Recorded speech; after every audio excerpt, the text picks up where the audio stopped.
All right, here we are. Hi, everybody. My name is Mark Takata, and today I'm going to be talking about rapid application development of single-page applications with ColdFusion and JavaScript. So what are we going to learn today? Hopefully a lot. We're going to be talking about what rapid application development methodology actually is, setting up your workflows to do RAD, why ColdFusion is an ideal RAD platform, some of the tools to facilitate actually doing this method of development, when to document, and why you should use single-page applications, as well as an introduction to the HTMX JavaScript framework. I'm going to show you a few code samples with HTMX to get you a little familiar with it, and share with you some resources. So, first of all, a few things about me. So I'm an application programmer with over 20 years of experience in development. I'm Adobe's technical evangelist for ColdFusion. I've been a full-stack web developer and business analyst. I have a background in ColdFusion, C#, JavaScript, PHP, SQL, and other letters of the alphabet. And I'm actually from West Sacramento, which is west of Sacramento, but not actually part of Sacramento. Like, we're literally in a different county. We're kind of weird. All right, so what is RAD, right? So, well, puppies are pretty rad. Betty White is super rad, and surfing sharks are also rad, but I like to think of them more as jawsome.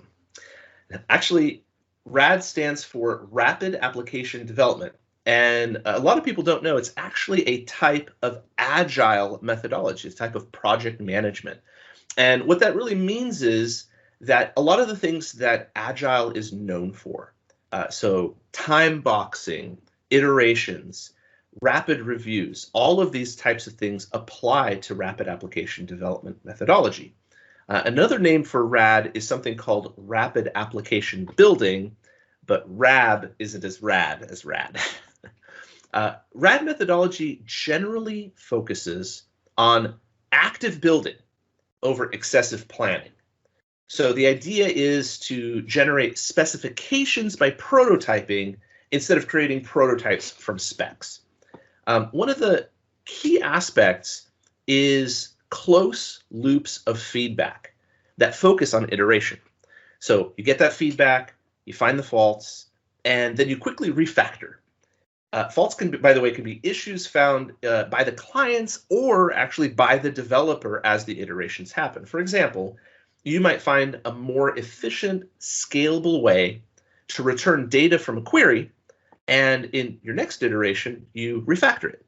Now, there's actually specific rapid application development methodologies, such as the James Martin approach, but today I'm going to be taking a real high-level look at it and talk about it real generally. So why use rapid application development methodology? Why be rad? Well, by continuously refactoring, you're always improving your code quality, right? This is the extreme version of the old adage that if you look back on your code from a year ago and you're not like a little bit embarrassed, then you're not growing as a developer. Because you're constantly interacting with your stakeholders, you have a better understanding of where the project is. And this means there's a lower chance of failure. Of course, it's never zero. It also means that you're able to hit deadlines and budgets more easily, or at least communicate issues early to managers, because you have a good handle on how fast things are coming along. Since you're able to communicate more with clients and stakeholders, your product will hopefully match their needs, requirements, and desirements more closely. Now, why would you not want to use rapid application development methodology? Well, first of all, it's not really a common way of working. It can actually feel a bit chaotic, and you really have to trust your skills as a dev. Also, deleting code is kind of hard for some folks, right?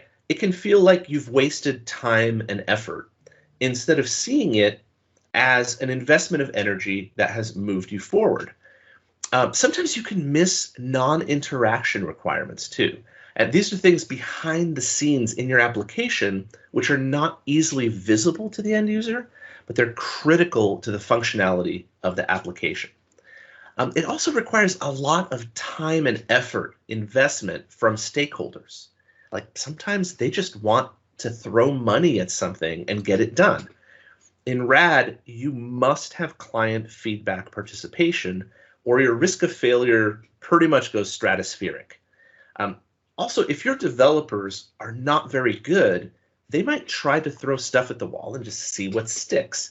This is known as hack and test, and this method does not lead to constant code quality improvements. And it's technically not a version of RAD methodology implementation, but it's often seen as a failure of that way of doing work. Again, it's not actually that, but people will identify it as that.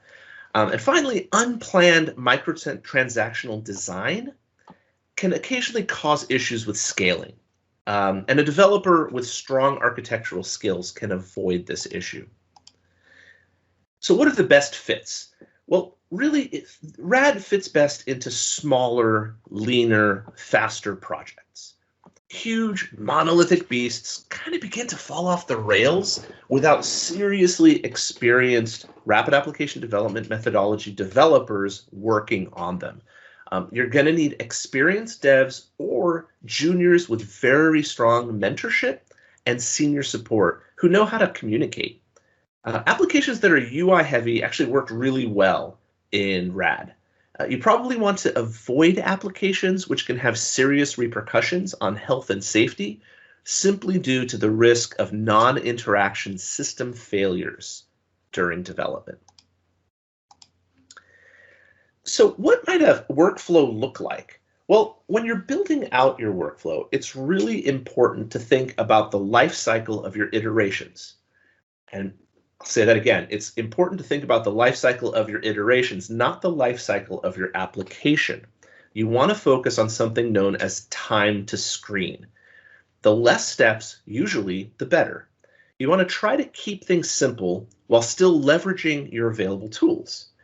If you have software management tools, use them if they don't slow you down too much, or find new tools if they do. Use CI if it's efficient and not overloaded by other developers, using up all of your agents on Azure, for example. Make sure it isn't much faster. Just manually deploy it, because people will end up doing that and messing up your entire life cycle. As much as possible, code and test locally. If you develop remotely, use reliable systems. For example, if you have a VM running and that's where all your code is, that's where your IDEs are, make sure that your home has a really good, solid internet connection, for example. And don't forget about the safety of your code.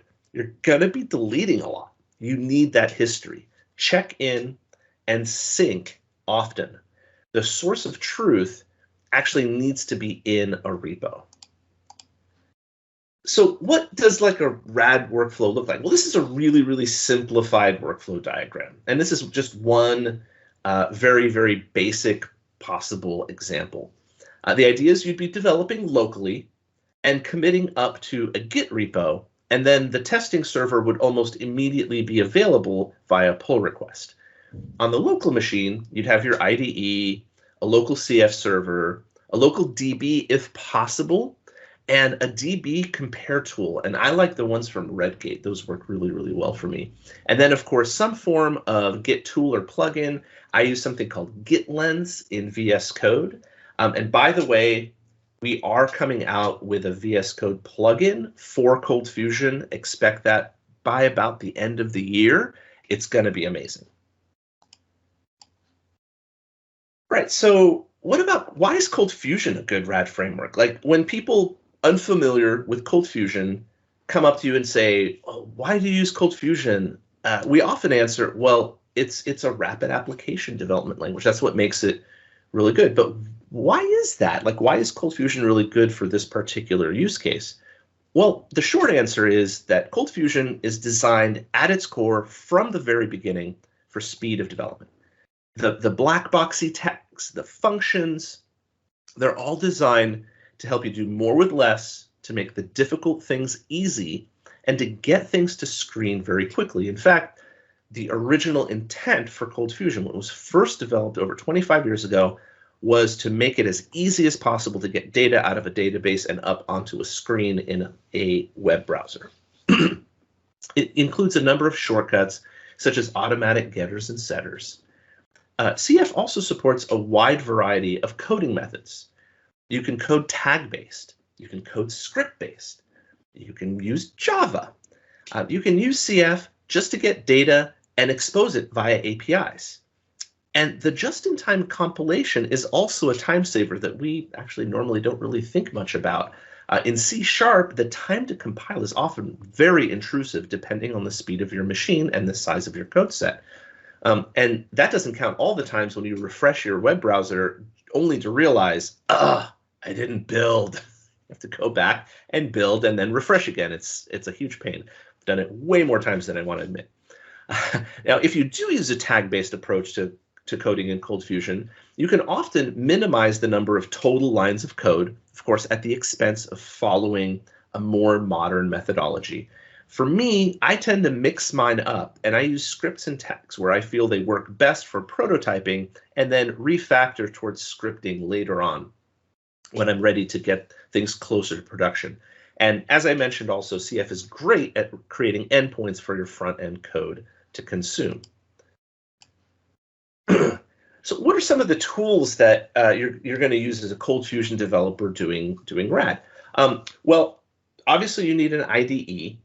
And if you're still in 2016 and 2018, CF Builder is still a great tool to use. A lot of people really, really love it. You want to get the Git plugin. There's an FTP plugin. Your mileage may vary on that one. It's got remote database access. It's got remote server access. It's pretty awesome. Now, VS Code currently does not have, we're not really going to call it Builder, but it doesn't have a ColdFusion plugin from Adobe yet. There's other ColdFusion plugins available from the community, and I use one. I forget the name, and it's mostly for code completion, tag coloring, and a little bit of like language features, but it's not nearly as fully featured as what we're going to get with the CF plugin. Down the road, once we have it fully fleshed out, the plugin is going to have basically all of the features of CF Builder inside of VS Code, which is going to be amazing. You're going to want a Git repo, and this is very, very important. As I said before, you want your code safety to be really, really high up on your list of things that you want there. And you can use GitHub, you can use Azure DevOps, you can use any of those, Bitbucket. That's totally fine. Make sure you commit often. You want a lot of history there. And then finally, you're going to want a way to document that's searchable and available to your team, and which can be leveraged later into production docs. So, well, when are you going to document? Well, I mean, yeah, originally I said rapid application development is about getting things to screen quickly and not getting mired up in things and not really about the docs. And yes, for the most part, it kind of isn't, especially early on when you're just creating these prototypes and getting them spun up in front of your users and your QA. But there are a few things that you are going to want to document. So first of all, if you get specs, use them. Never throw away good info. And more importantly, there's definitely times you're going to want to lock in on getting some documentation done yourself. And that is, one instance is when you overcome some major difficulty, some huge challenge, documenting that could help offer other devs a solution and will likely end up in the production docs. Similarly, you also want to write up any time savers that you run into while creating the application, as well as any large exceptions you had to make to your normal workflow that was required to solve the problem. Once the app is built, these documents can be added to the other detailed documentation that will surely be built for the app. Yeah, right. Okay, no one documents. So why single page applications? A lot of people have told me they don't really know much about SPAs. They don't use them. They use other traditional patterns, but why would you use them? Well, page scaffolding is minimized when you're creating SPAs. you're mostly swapping out the views and the parts of the page that are changing versus re-rendering the whole thing and using huge scaffolding.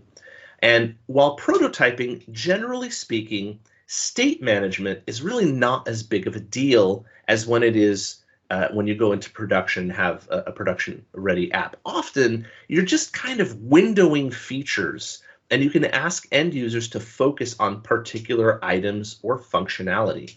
And then it's fairly easy, if you want to refactor over from a SPA to a traditional pattern. The UX, by the way, on a SPA can be fantastic. There's no page reloads. It's very responsive, very, very fast. And by the way, depending on how you build the site, you can actually potentially pre-fetch data and cache it as well. Well, but why not single page applications? Obviously, they're not the bee's knees necessarily, that, not everyone is using them. Well, managing states without some kind of actual state management solution is not fun. It's why things like Redux and Vuex exist. Back and refresh are pretty breaky in many SPAs.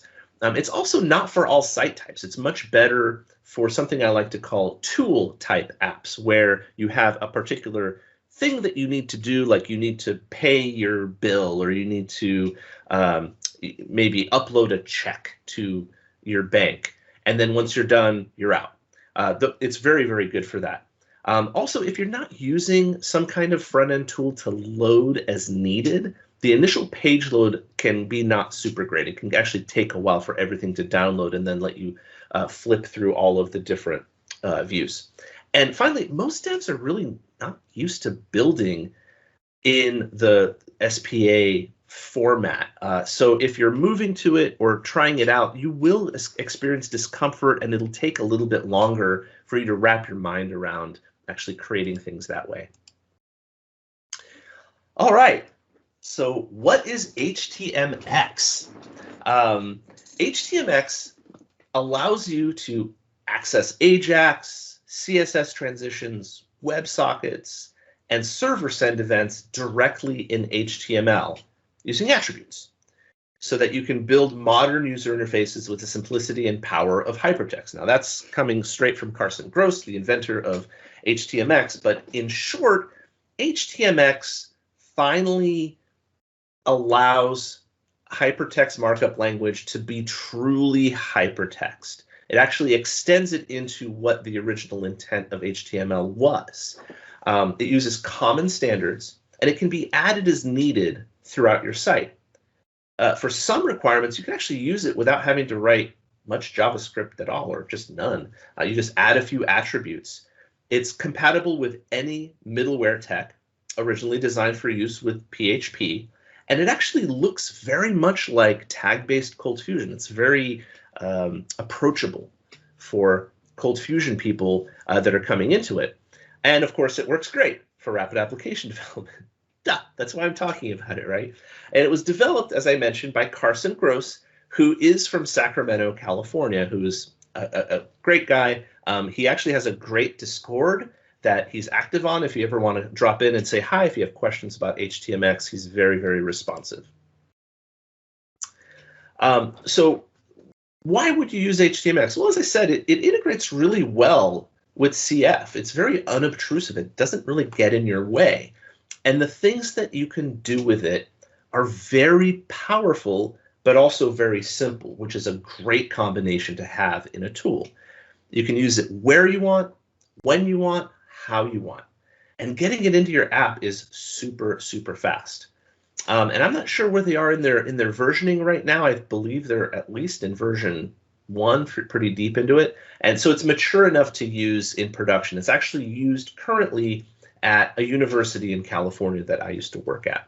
And I was not the one who brought it in. Actually, the lead dev brought it in, and it was one of the ways that I first was introduced to the framework. So how does it work?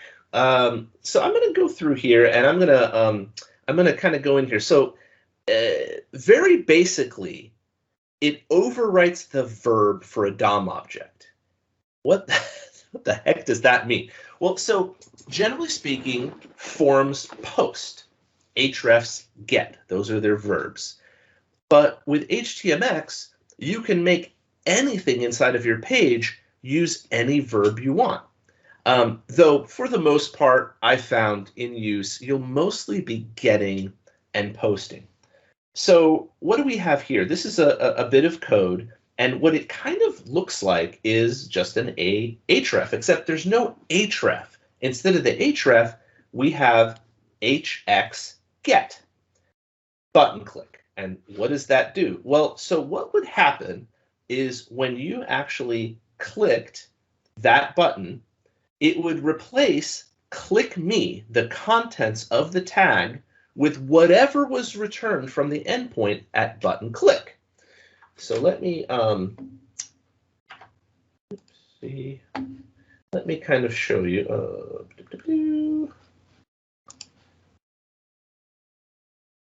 I'm going to show you what that looks like. So here's a button. This is the exact same code as I had, and it's literally a button. It says, "What's the best puppy?" And if I click it, it returns the text, "Every kind of puppy." So real quick, let's take a look at that code. As you can see, it's got the button. It's got a class in here. It's got the hx get, and it goes to API get button text. So if I go in here and I go to API and I go to get button text, I sort of made fake little API endpoints. The content is literally just a text file that says every kind of puppy. So, okay, that's like cool, right? Sort of, but not that great. So what else can we do? Well, you can also trigger from one object, and you can target a different object, right? And so here we've got a div, right? It says HX viewport, right?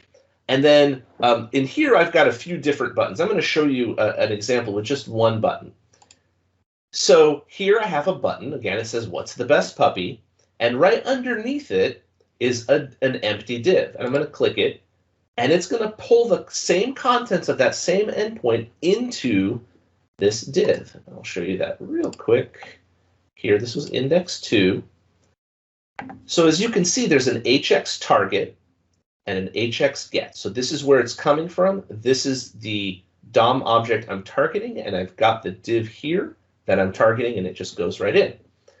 Now, that was with a button, but like I said, what about other DOM objects? I mean, buttons get anyway, and buttons post anyway, right? Well, this is actually a span, which normally when you click on a span doesn't do anything. And I've changed the verb for this span to return something. And there you go. So if I go here, and I go to index 3, there we go. We've got a span, and there's no on-click, there's no directives, there's no JavaScript. As you can see, there's no like extra script anywhere here. It's simply just going in and targeting this particular div and putting the contents in there. So that's kind of cool, right? Now, what about, like, how is that useful? Well, so what I can, I had this refreshed, sorry. So here I have a CFM page, and I'll go ahead and pull this one up real quick to show you. And essentially, all that's on this page is I've got a viewport, right? Like I had before, it's an empty viewport, and I've got a button, and it's going to go to an API endpoint that's called get all puppies, and it's going to send that in there. And once I click it, it actually fills the page with a table. And that table is being generated by ColdFusion right here. So this is actually this is pretty old school code here, right? You've got a CF query, you've got a table, and I loop through the table. Like, this is stuff that we've probably all seen before. And I think I wrote this in, whatever, 10 minutes, 5 minutes. And it generates that out and puts it, oopsie, that's not what I wanted to do, sorry. I'm glad we're recording this. And puts that here. Now, okay, that's great too. What about all these buttons? And I don't have these active yet, but what you can actually do is if you were to give, for example, this TR a particular ID, or you could wrap that TR in a span with an ID and use edit, you can actually replace this temporarily with an edit that makes each of these editable, and then hit save, and then it would replace it again inline, all done kind of on the fly without any page refreshes, right inside of whatever DOM object that you were targeting. So it's a pretty cool little tool. So by the way, a lot of this stuff, as you can see up here, my URL is CF Summit 2019, and I've got one last little demo here that I'm going to show you, and I'm going to tell you a little bit of a story about it because it's kind of fun. So the night before I did this demo in 2019, I decided after the Adobe party, and I was not working for Adobe at the time, and they had free drinks, and I went back to my hotel room, and I decided it would be brilliant, now that I'd had several beers too many, to write a game and use that game in the next morning's talk.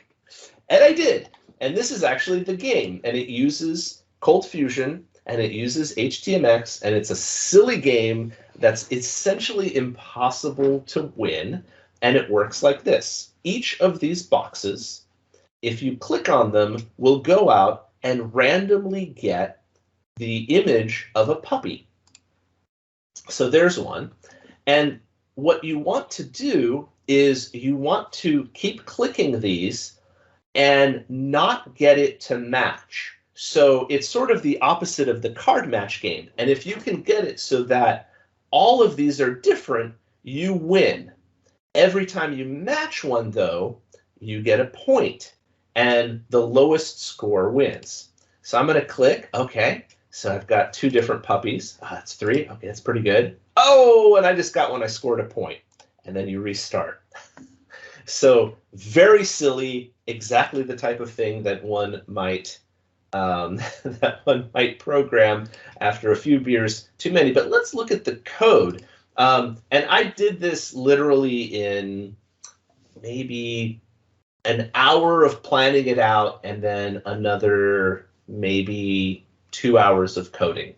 And the places that this actually uses HTMX are very small. And this is what I wanted to show you when I said that you can insert HTMX anywhere in your site.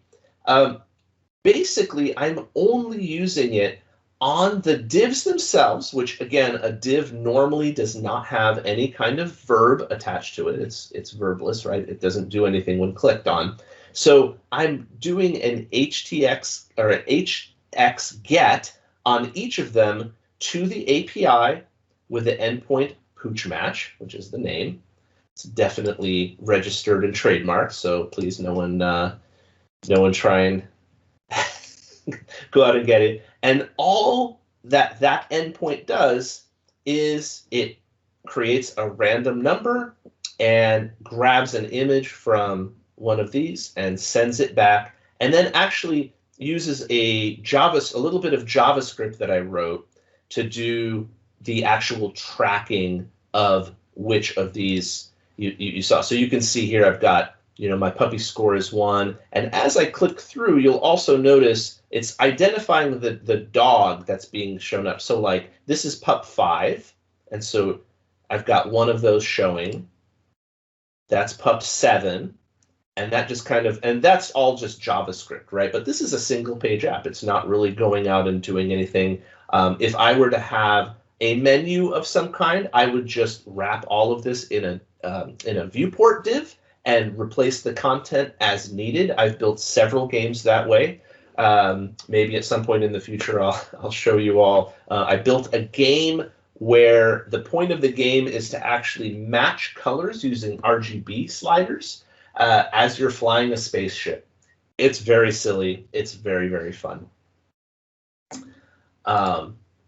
So that was my code samples. So that's actually my talk. Here are some resources. So htmx.org is everything you ever wanted to know about HTMX. They have a lot of great resources themselves, including a Discord, as I mentioned. You'll also find on their Discord some information and links to intercooler.js, which is the previous framework that Carson Gross wrote, from which HTMX grew. So all of the things that he was unhappy with in intercooler, he kind of cut out and then built HTMX on top of the things that he learned. My Twitter is @MarkTakata. Please feel free anytime to @ me or DM me. My DMs are always open. My GitHub repos are at @MarkRTakata at GitHub. Don't laugh too much. I'm not that good of a programmer. And of course, my email is takata@adobe.com. I'm also on Slack and available there as well. So I'm going to pop out of this and see if we've got any chat questions or any questions that have come up while I've been talking. You know what chatter while you're talking, Mark? A lot of chatter? No chatter. No chatter? Yeah, come on. Kind of shot. No I questions. know, like, did I just blow your minds? That must have been right there. I do have a question for you though. Yes, please. You were talking about you were liking ColdFusion development with rapid application development. Have you ever heard of a product, Rick? This is going to ring a bell. Back in the day, there was a product called Adelon. And Adelon was like, it would let you build the bones, like the CFCs, this function calls this and that. And at the end, it would pump out a Fusebox, I think. Or Fusebox, am I saying that right? Code? Ever heard of that? Yeah, I remember Fusebox. Oh, yeah, Fusebox. But the Adelon product, I don't remember what it was developed in. I think it was some joint venture, Rick. And they lost their funding or somebody bought them out, and I never heard of it anymore. They did a presentation for us, and it gave us a blue and white folder, and it had a disk in it. That's how long ago it was. Wow. I have never heard of that. I did remember Fusebox. I never really got into using it. I think I tried installing it once and was a little bit lost.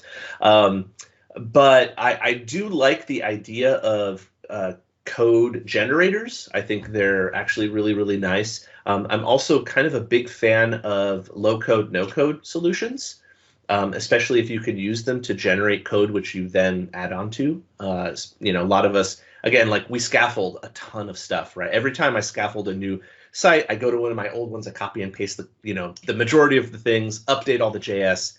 It's like such a pain, right? I'd love to have something that just did all that for me automatically. So my talk, by the way, hopefully everyone is signed up for CF Summit coming up in December. Hopefully. I am. Yes. Awesome. Well, if you're not, please do. I have a talk that is about utilizing low-code solutions with ColdFusion in that. So it's not quite what you're talking about where you're actually scaffolding the code itself. It's replacing the database layer with a visual data representation. I can't even really call it a database and not feel kind of dirty about it, but I'm using Airtables, which technically, I mean, yeah, they're kind of like a database, but sort of not a database. But you can definitely build relational structures with them, and there's an exposed API, and there's actually a plugin that converts those API endpoints to GraphQL. So that's going to be my talk, is doing low-code, no-code solutions with ColdFusion and GraphQL using Airtables, which should be fun, maybe, or maybe really confusing for people. I'm not sure yet. People might dig it. I'm not sure. We actually did a project with Airtables, and that was our first intro into that. And the reason we did it, Rick, was because it was across the Big Ten. So it wasn't just the MSU thing. It was, all the colleges across the Big Ten. And I'm like, I don't want it. Right. We'll up there. Let them handle it, right? Let them scale it. Yeah, especially their paid model actually has a really nice set of authentication stuff. It's pretty cool. And that's a complaint that I hear a lot. Like the building out of the application stuff is less a problem because you can find people for that. It's like I can't find someone to build me a database, or I don't know where to put my database, right? Mhm. Do I really want to spin up a SQL Server in Azure? No, I don't. But then what am I going to use, like a NoSQL? Like I've never, I don't know, right? And so you show someone Airtable and they say, oh, this makes sense. I don't feel like I can break it easily, right? I just fill in a few things, and then if I mess up, it's okay. You just get rid of it and rebuild it, and it's fine. And yeah, it's pretty cool. I'm glad to hear other people are using it. Actually, it's like there were some my one of my partners in India who's helping put this on Kishore. He said, "Does anyone use Airtable?" I said, "Yeah, man, I totally use Airtable." He's like, "Okay, if you say so." I'm like, no, it's really a thing. Trust me, they have a big community. Like their plugin section's huge. They have like thousands of plugins for it that are constantly updated. So good stuff. So I'm surprised people don't have questions. Usually the HTMX stuff, there's at least someone who like immediately says they're going to refactor their entire app into it at most of these talks. I think sometimes the difference is in person. We've had JavaScript people, and they don't always resonate, but when they do, I know like we get John Farrar to come up, and usually he puts on a meeting and people want to use it the next day. To me, that is one of the more successful things about a meeting, was when people text me the next day and say, hey, I got it running. My boss thought it was cool, and very cool. Yeah, that's what I love. That's what I love hearing. And it's such a cool tool to just save time and help with things like prototyping. It really just, like, I've had people message me back going like, well, we're not going to redo our entire app in it, but I'm building all this tooling in it, and I can do it fast enough to where my boss doesn't mind that I'm building my own tooling, right? Because I can be done before they're like, what are you doing? And I show them, and then they want other people to use it. And that's great. Like that's, again, like a very successful framework if you could just get in there and just start doing really valuable work immediately with it, and it doesn't get in your way.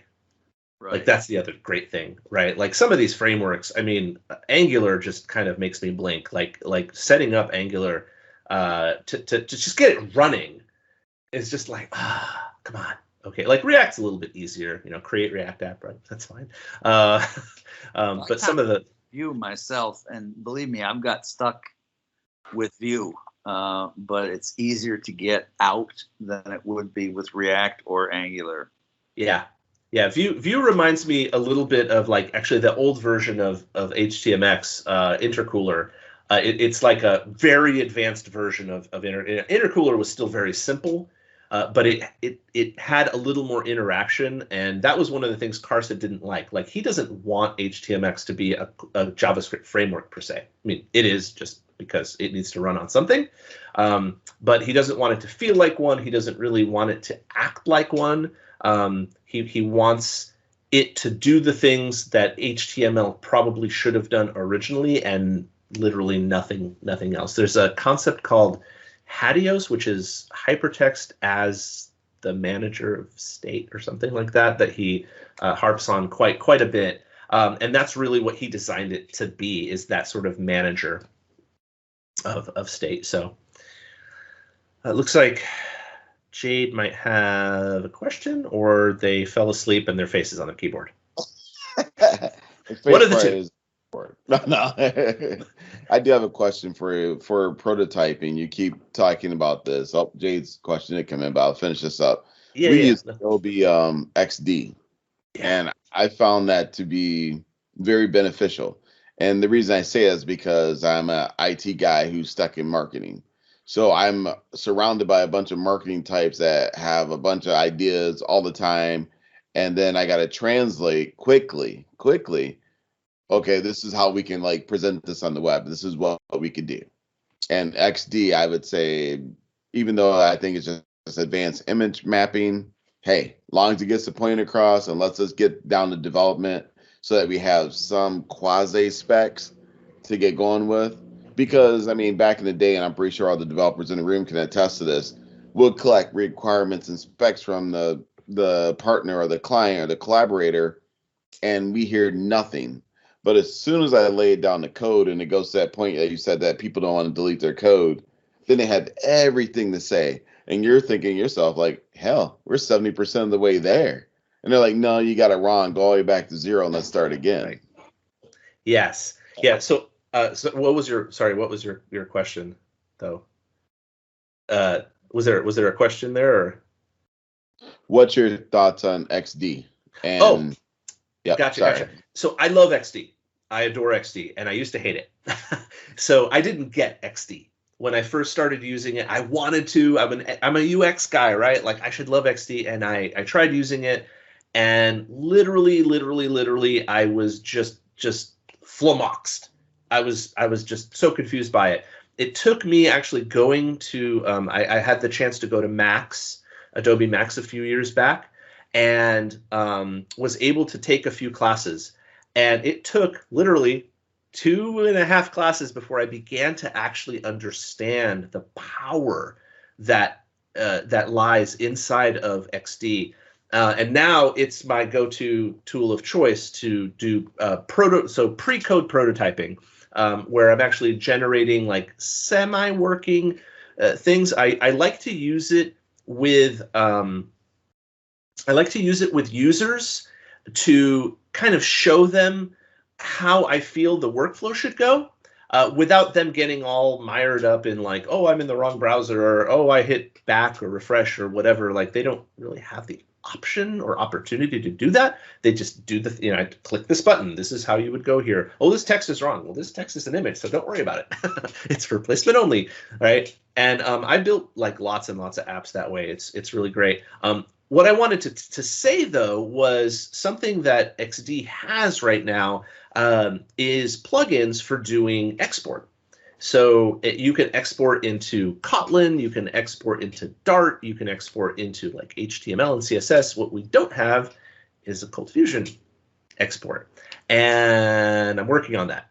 I've got that idea out in the ether. Our new project manager. I'm actually going to be talking with him this evening. My day today went from 6 a.m. to about 9 p.m.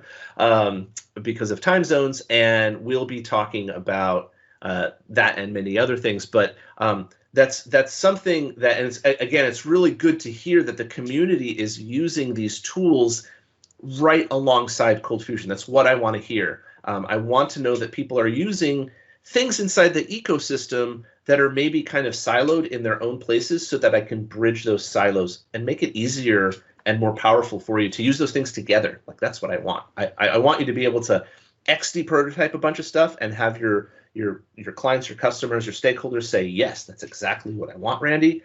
And then you just say, cool, export.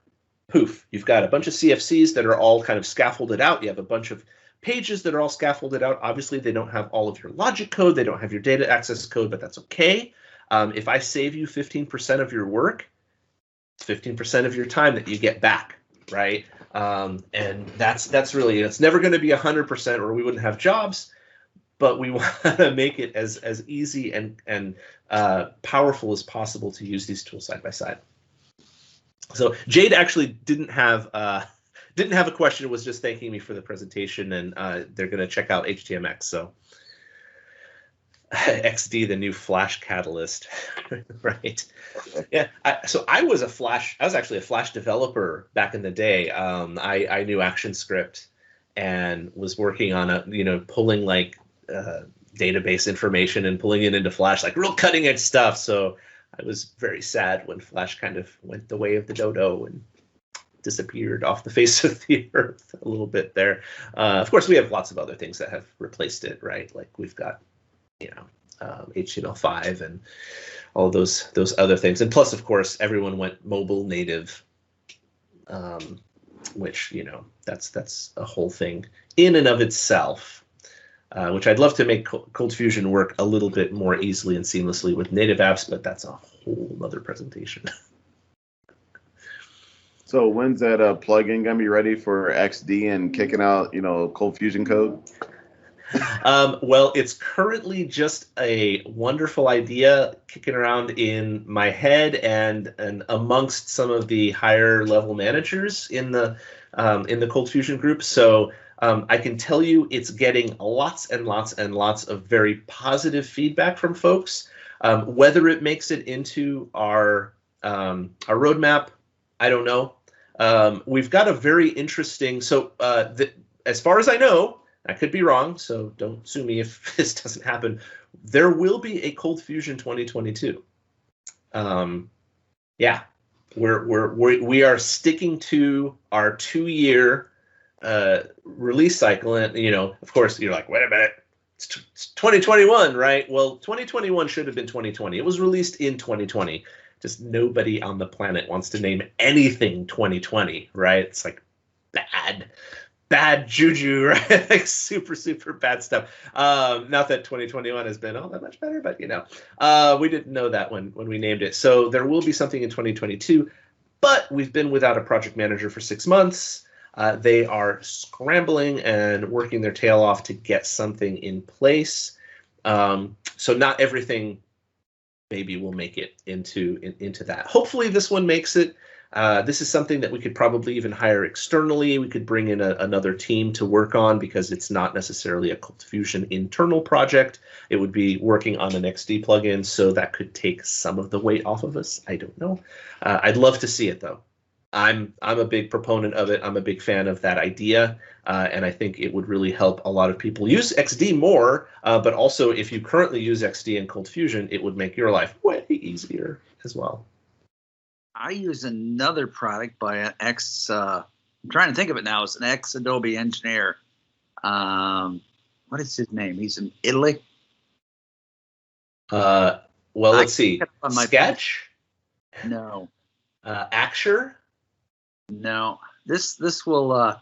It's not as pretty. It gives you like a pencil sketch of the screen. Oh. Peldy. Oh. The guy's name is Peldy. Oh. I think I know what you're talking about. I think is it called Pencil, Rick? Because I used one that was a plugin. I think it was out of Vietnam called Pencil. No, it's oh my gosh, it's right on the tip of my brain. I used that one actually. I liked it because so the way it works, if this is what I'm thinking of, is when you lay your stuff out, you use boxes and things, and they have hard edges and everything. And then when you render it to your end user, it kind of gives it this homey pencil sketch kind of feel. Right. So they don't feel like things are laid out in stone. Right. As they might go, oh, I don't know about this box being this close to this box. It kind of feels like you just drew it on a napkin, and they can be, oh, I like this. I like the flow of this. This looks kind of cool. Maybe we could put the menu up here or whatever. Oh my gosh. Don't remember the name. I think it starts with A. I can't think of it. It's kind of a unique word in the English language, and nobody else was using it, and that's the reason he picked it. Oh, I'm gonna wake up at like 3 a.m. and be like, it's this. I blame it on old age. I just can't quite bring it up. But the thing that was cool about it, and when I listened to you talk about XD, is that there was a guy who got a plugin for it. And it's called Napkin, and it will actually, you can export and it will create the HTML. It's not perfect, but it does a lot of work for you. And if somebody who's not a designer, they could get it really good in XD. I mean, writing the CFCs on top of it, that would be like candy, Yeah. Even if they just had screens so you could export them, that would reach more people. It wouldn't necessarily be CF developers, but. Well, and I would hope that what would happen is we'd get people who maybe weren't using ColdFusion to see that it was easy to use ColdFusion, to take your ideas and put them out on the web. Especially if we make it a little bit easier to license it, first of all, and also to get it up in the cloud. That combo would be awesome. And my thoughts are like, we need to bring this ecosystem together. We need to make things work well together instead of just creating things to create things. I feel like we've sometimes added features just to be able to say we have a feature, but not really thinking about how those features work well with the ecosystem, with everything that already exists. And that's not a good developer experience for me. So I want to get away from that. Even if it's not as shiny, I'd rather have a less shiny feature that's very useful than a shiny feature that people go, well, that's great, I guess, but okay, right? Like what is that really going to do? And an example of that that I love to state is the SAML stuff in 2021 is an awesome, not super exciting to most people feature that I go crazy over. Anybody who's tried to set up SAML in ColdFusion prior to 2021 will tell you it is a bear and a half. And Randy, you may have worked with SAML in education, because I know that's what we use for single sign-on. We have a whole team. We have a whole auth team that handles all of that stuff, and they hated us because they had to like write ColdFusion stuff to like integrate with all of their SAML stuff, and it drove them mad. It drove them absolutely mad.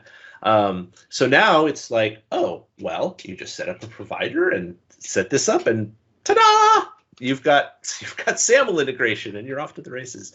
So things like that are really, and I want to make sure, like, so then when we get, when we get the plugin, that it'll work with some of that too. It'll recognize that you've got a SAML integration and allow you to pull that into itself. All of those things, like that's that flow state is what I want to really support for users. I don't want things to kind of be shocking.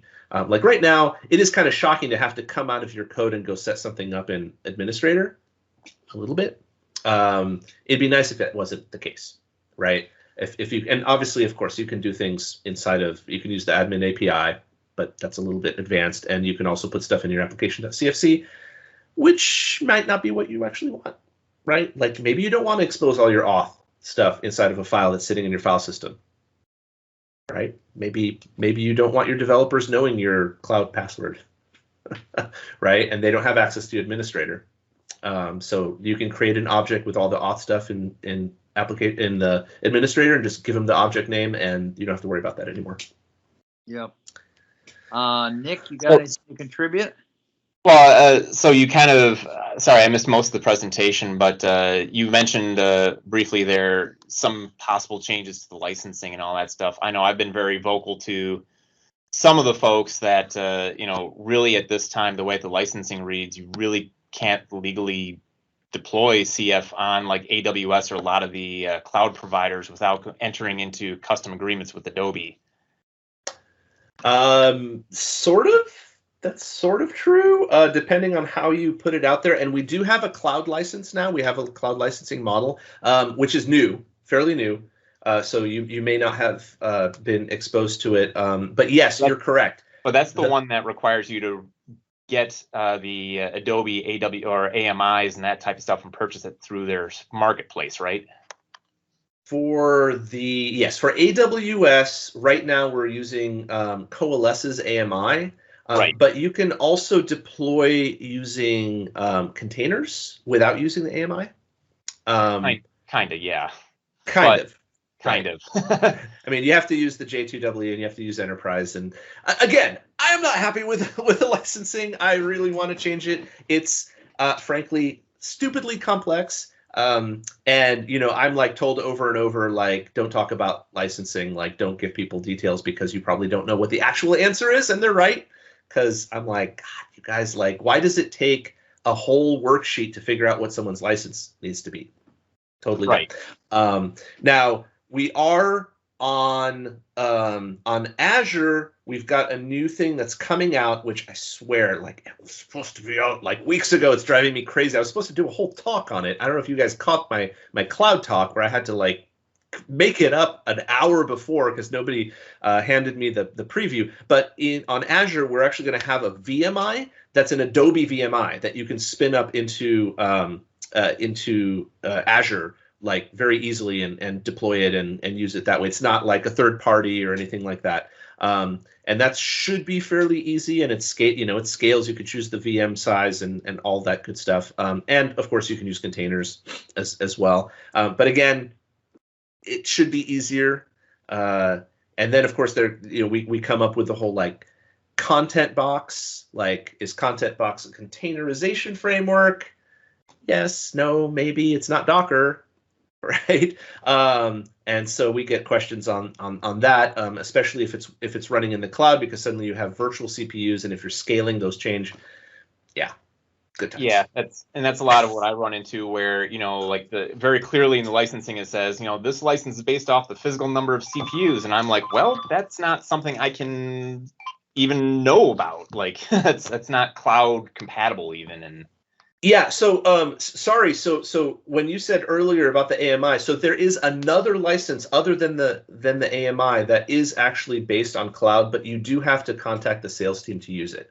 Yeah, my experience with that has not been great, to say it I might be able to help you out if you have if you've had bad experiences. I could maybe ease your way back into that. But again, it's you probably ran into like them early on not knowing what the hell to do with the license. But again, this is a fairly new license, unless it's been in the last few weeks.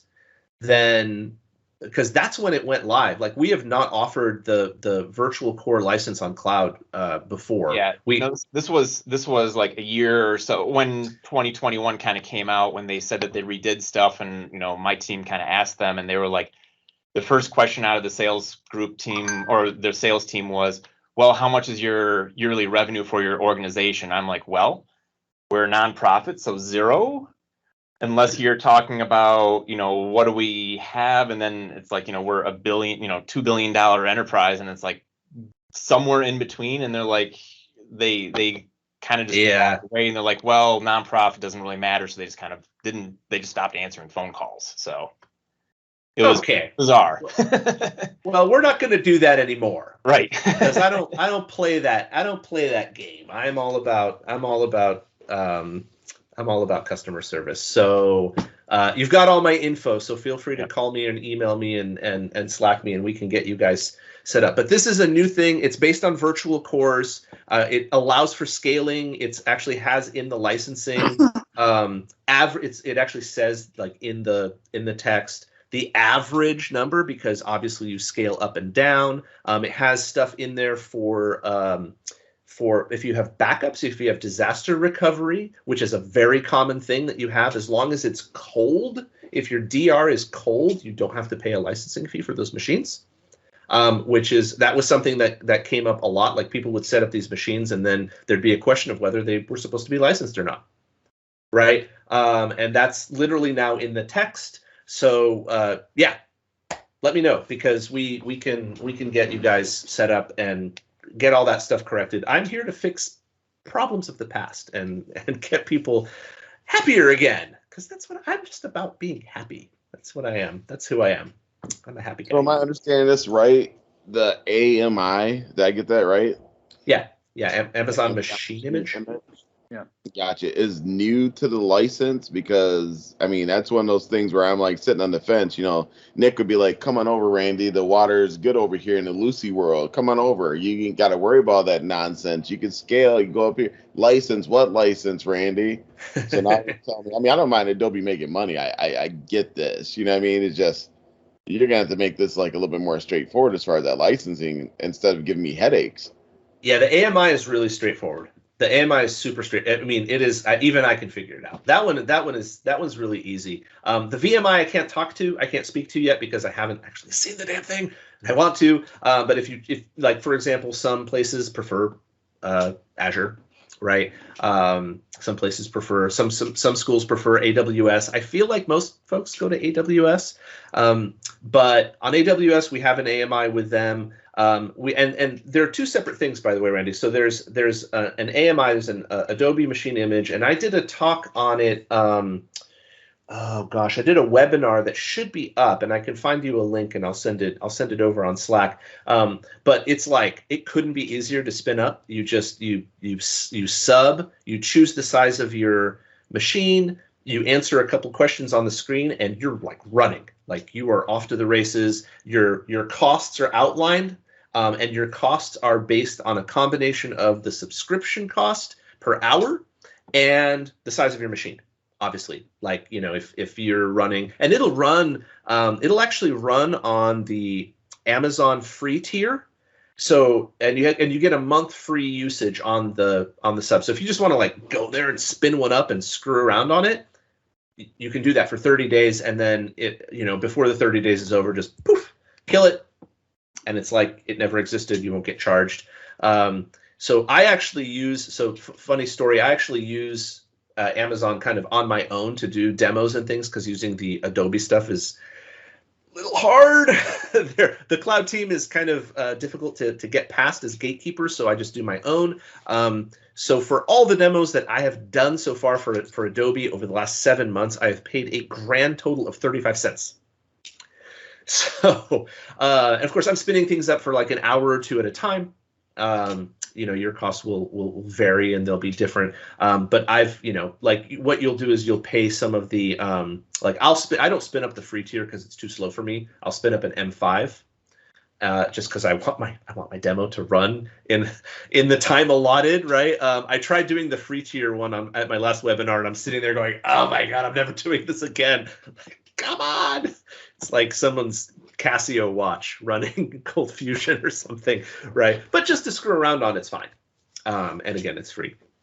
So that's different than if you have, I don't know what your setup looks like, Randy. But at UC Davis, we had like 14 machines. They were running on a variety of VMs using Linux.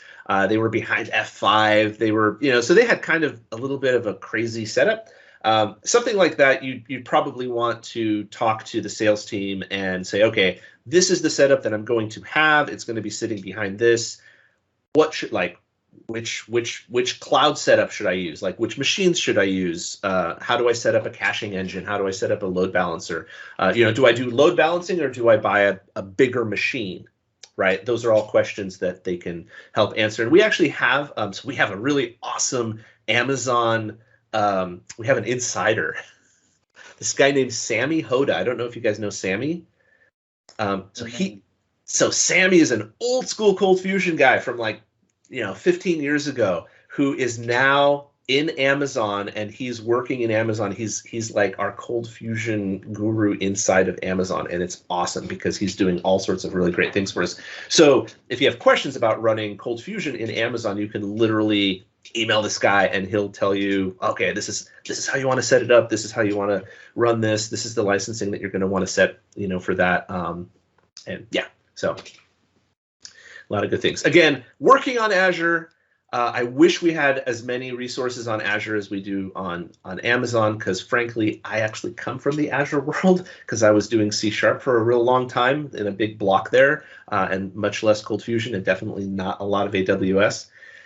So I would love to be able to offer the same kind of thing on Azure, but we're not there yet. So kind of talking about that, I know that Adobe's direction really has been license it via like the service that you're getting it from. So like, AMI, you're paying it like through the marketplace or through the third party. Azure, same type of thing. It makes it a little bit more difficult when you're trying to do like orchestration type setups where automating code deploys on a lot of these things, or using even other services. Like, in our case, we're using quite a bit of GCP for our orchestration. So the Google platform. Oh, okay. So it makes it kind of awkward for that, because again, we're then in this weird licensing thing where it's not really streamlined. And it'd be really nice to say, hey, I've got a enterprise license. I can stand up one application in really whatever cloud platform I want, or even one of the smaller ones like a Rackspace or Liquid Web or something like that. Right. Yeah, or Oracle even has a cloud that I know people are putting stuff up into. Yeah, and this is, this is unfortunately a place where I don't have a lot. This is really dark to me, and I don't know why the answer is not a yes, go, gung ho, yes, go do that with an enterprise license, because literally that is what that's meant for, right? Like if you're in the cloud, you're supposed to use an enterprise license, and you should be able to stand that up inside of whatever, a VM somewhere. And in fact, that's what I did when I did my demo on Azure, because I literally had no other thing that I could do at that point. I spun up a VM and pulled in an enterprise license and and stood it up just to show people that you could, very quickly and easily get something up in Azure. Now I'm sure the licensing team had a conniption fit when they saw my video. Like, what's he doing? He's showing them things. Or in my case, I do a lot of stuff with, still with Beanstalk. You throw the Word file out there and then, license it, to the best of my ability and things like that. But I know I'm actually breaking license agreements again because it's based off the number of, CPUs in the hardware and all this other stuff, which makes it just icky. And yeah. Well, and don't get me started on, I don't know if you know, oh gosh, what's his name? Kukil. He's down from Australia, right? So he stood up, he's actually stood up ColdFusion. Yeah. What's that? He's actually presented recently. Oh, yeah. Oh, he's great. Love him. He stood up stuff on Amazon's version of the M1 chip. So Amazon's got, like a whole series of non-Intel, like non-Motorola chipsets, and he's managed to actually get CF running in like a cluster of those. And I mean, talk of like, how do you license that? Right? It's not even what we consider, like, the CPUs work in a different way than like, it's not equivalent. If you're talking about how many virtual cores you're running, well, they don't work the same way, right? It's a totally, I mean, obviously they're not like magic, but it's a different architecture. And so, like, I don't think, anyway, we really have to simplify things. We have to make things a lot friendlier and more approachable when it comes to licensing. Do things like, maybe even like subscriptions or something where you just don't have to worry about the damn thing. Like, you just get it and you can use it the way that you want to. And we're available if you have questions like, oh, am I using it right? Like, well, yeah, you are. This is great. And then, yay, you can keep doing it or stand up more machines or whatever you want to do. I mean, that's kind of my goal. Because for me, it was kind of like I was using hosting services because I was scared of violating license agreements. Right. I just let HostTech deal with it. But, now that I'm at Adobe, I kind of want us to take that on. Like, I want people to come to us to let us help them and let us help you, like, stand these systems up and run ColdFusion, because that's what we're all about. We want you all using CF happily. Again. My issue is, I'm a small fry, and I don't want to buy enterprise. Hell, I'm starting a business. I have to find product market fit. It might even fail, and suddenly I've got out however many $1,000.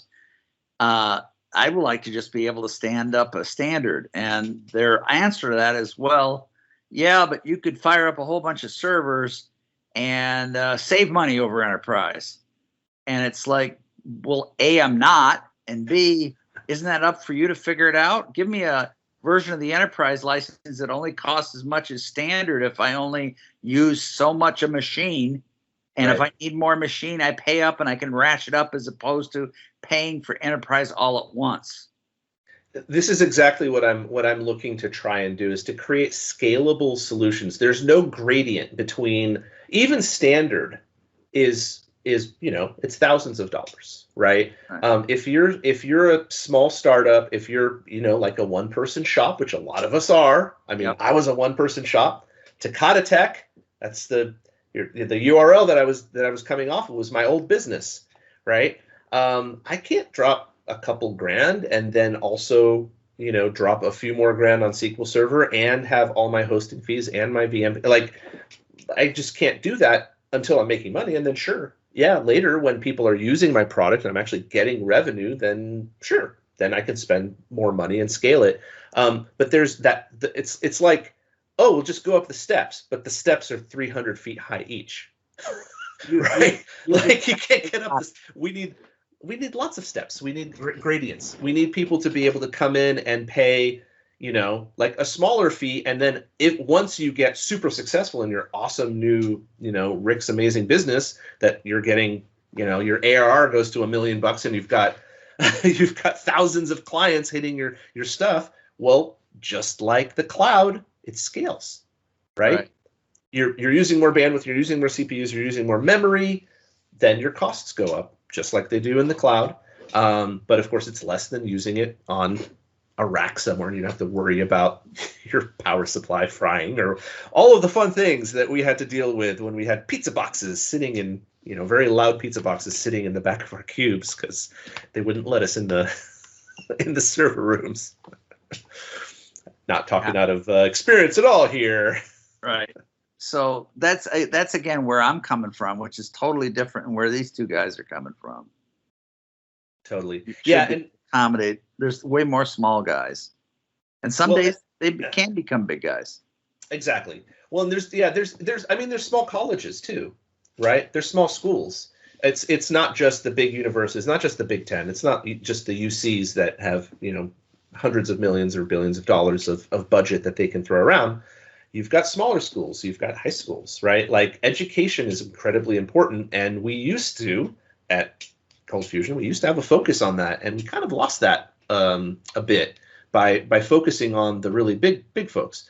Not to say that they pay my salary, so I'm not going to talk bad about the big guys. I love them and they're great, but mostly the things that they do are not the things that the vast majority of you guys do, right? They're standing up dozens of servers behind highly complex, cached systems and load balancers and all this type of stuff. Things that I wouldn't even know how to begin to build, right? And they need help from our teams to build those things, and that's great. We help them, and they pay us a lot of money for it.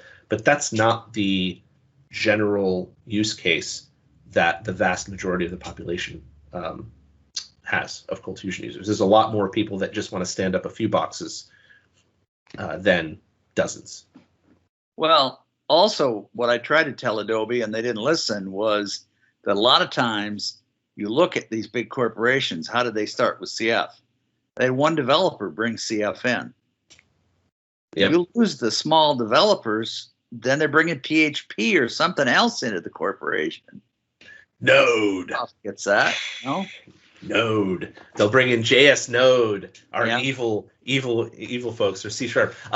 No, you're right. And the other thing too that I keep harping on that I think they're starting to listen a little bit is not only is that how you build clients by having a small developer come in, but you build the developer community by allowing people to use the product, right? How do you get people to use it? If it's $2,000 to go out and buy it, they're not going to go to HostDeck and spin up a ColdFusion server just to try it, right? No. And they're not going to learn how to do it in a month necessarily. I mean, they can if that's all they did, but they probably want it to be part of a project, or maybe they want to build an app or like help build a company in it. Well, if there's a 30-day $2,000, mill above their head, they might choose something else. And to me, telling them to go use Lucy is not the answer, right? That's a different use case. There's, and I love Lucy. I've used Lucy a lot. They're different. It's a different product though. It's for a different use case, in my opinion. I'd love to be able to offer ColdFusion to those kinds of customers in a way that's affordable to them and that brings them in and keeps them happy, and then turns them into developers and into clients down the road. Well, I've been excited about serverless for a long time and wanted to see it come into the CF world. But if it's coming into the CF world, a lot of people go to serverless because to save money, because they don't have the load. And, in Adobe, it's like write a check for $12,000 and then you can do serverless. Right. And that's still that makes sense. The serverless thing is kind of a weird. I'm not sure where we are with that. We actually had it running. Paul had it running, and he had some pretty cool demos of CF in. He did those for our meeting. Oh, cool. Okay, so he did Lambda, and they pulled it right before the meeting, and he was a little. Yeah, he's happy. He's always in my ear about gimme Lambda, come on. Yeah. And we were gonna launch it. And then the whole Java thing happened where we were going to go to Azul, and then that whole thing fell through and nearly killed our engineers because poor guys were like working like 48 hours a day somehow. I don't know how they managed that, but yeah. And now I'm like, so are we gonna get? Where's Lambda? Like, are we gonna get it or what? Like, what's going on? And I'm not getting like really good. It obviously didn't ship with the update, as everyone. Yeah, the documentation notwithstanding, which said that Lambda was in it, and I went, oh, we shipped Lambda, and they're like, no, it's a totally different thing. Like, okay, thanks for telling your evangelist that you guys were working on a private project for building. I mean, it's a cool tool. I like that you can put in your Lambda authentication stuff and call it as an object. That's cool, but I think people wanted ColdFusion in the Lambda, guys. You know, yeah. But no, I agree with you. And serverless is really obviously the future, right? Like being able to spin things up as needed. That's kind of the way everyone is going, right? Combined with like, you know, low code solutions and everything else. I mean, you can build all of these huge microservices based architectures with all of those things and run a whole company on them, and it'll scale like, you know, gangbusters, right? I love the stuff that Brian Class does in serverless, by the way. I don't know if you've ever seen any of his talks on the stuff he does at Johns Hopkins. Yeah, I've watched some of his presentations. Really, really cool stuff. He was also very excited, and he's also kind of like, so can we get this or what? What's going on? Come on, send it over. But yeah, no, and again, like the moment I know anything, I'm always like sitting there like waiting, like, come on, guys, tell me something so I can go on Slack and like get people all jazzed and excited. They're like, well, that we fixed a bug. Great. Okay, I'll let them know. So anyway, awesome. Well, I think we're a bit over, maybe. Over time, so I don't want to hold you guys too much longer. Thank you for having me. It's been a pleasure. Again, if any of you have any questions or anything, feel free to reach out. I'm pretty much always on Slack, like day and night. A direct message on Slack or an invitation for a direct message so you wouldn't forget. Perfect. Let me see. Ta-da. He's like, contact me anyway, but he keeps like harping on Slack. Oh, okay. Well, Slack is really it's the place that hits me in the most places that I am, because I always have notifications on my phone for that. So email and Slack are probably like, if you really like, oh crap, like we really need help and I'm not getting any traction from the support team or whatever. See if Mark can get in there and you know, poke a few bears and see if they'll come out and help me. Those are really the places that you can get me. I'm also on Facebook. I'm on the Facebook programmers group. Less so on the forums. I need to kind of be there a little bit more than I am. But email, Facebook, Slack, and yeah, those are really the main places.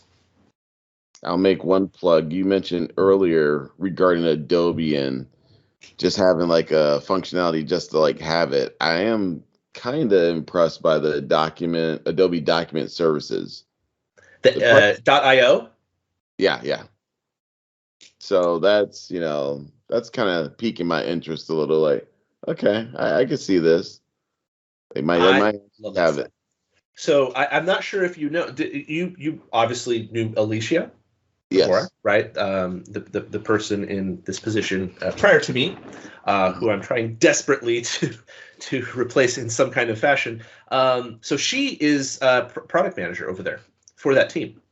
And doing an awesome job, and I love the stuff that they do. Ray Camden is one of their evangelists, who obviously we all know Ray, right? He's back in the fold working for Adobe with that team, and we are actually working on getting integrations with that stuff into ColdFusion. That's a hot topic. Having Ray there is super awesome and helpful, and Alicia too, because he's like still a CF guy at heart, like, and you know, anything to get in there and do a little bit of CFML. He's like, yeah, I'll do it. So I think he's going to be. He did do a talk at Dev Week for doing some Java integrations of some of their stuff.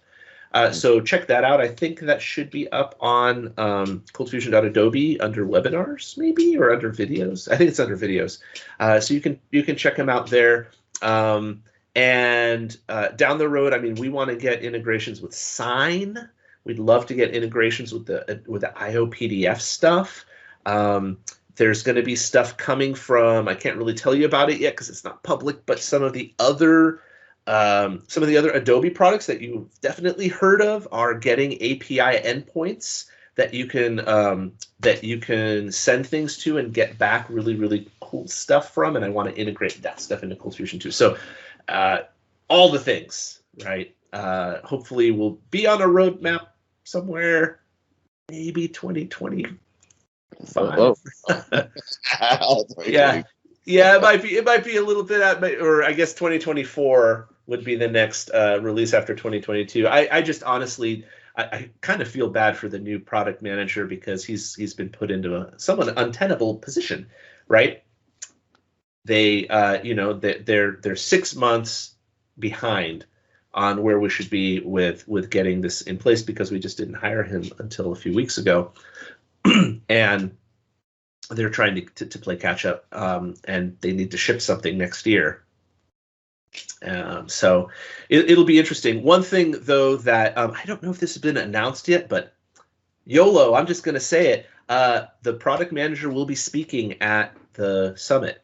So they will have a roadmap of sorts, and it will be the first time that we'll be seeing the new product manager actually up and out in the public and interacting with all of y'all. So hopefully look forward to that, and that should be exciting, and give you some ideas of what's coming.